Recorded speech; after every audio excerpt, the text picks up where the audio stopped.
What's up? Welcome to the Sports Hernia Guide channel. My name is John Chambers. Also have a fitness channel dedicated to building strength and muscle. That link's going to be in the description. Also, what's going to be in the description is 8,000 word ultimate sports hernia guide that goes in depth on anything you would want to know about the injury. That link is also going to be in the description. Absolutely check it out. 8,000 words, absolutely free. There's no catch or anything like that.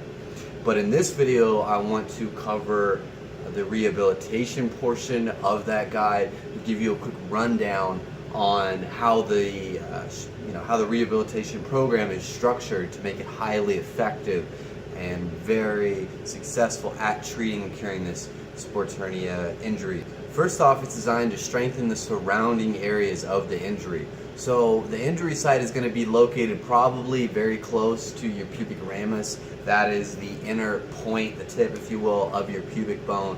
Very sharp pain there. And so the goal is, by strengthening your abductors, your adductors, your glutes, your hip flexors, your psoas, by strengthening those surrounding muscles of your hip compartment, you're able to relieve stress and relieve pressure from that injury site, which can finally allow it to heal. So what does a rehab program look like? It is a 12-week timeline that's going to have you moving through several different phases, 3 different strengthening phases that focus on different planes of movement, which I'll get into in just a little bit. But the 6-week point is actually like the turning point of non-surgical intervention.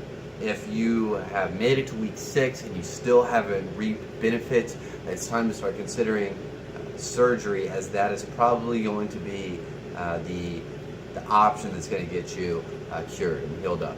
Just a second ago, I talked about planes of movement. What was I referring to? I was talking about the 3 human planes of movement. The sagittal plane, which is movement in front of and behind you directly. The frontal plane, which is movement side to side. A shuffle would be an example of this. And number 3 would be the transverse plane, which is movement that's rotating at the trunk.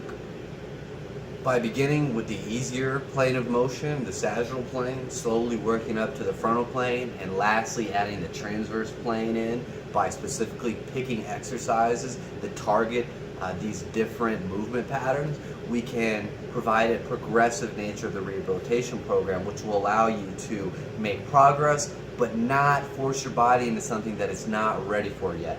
If you try to begin your rehabilitation process, for instance, with trying to do a movement, an exercise that focuses on the transverse plane, you're already going to run into a lot of issues because your body's not going to be able to handle that yet.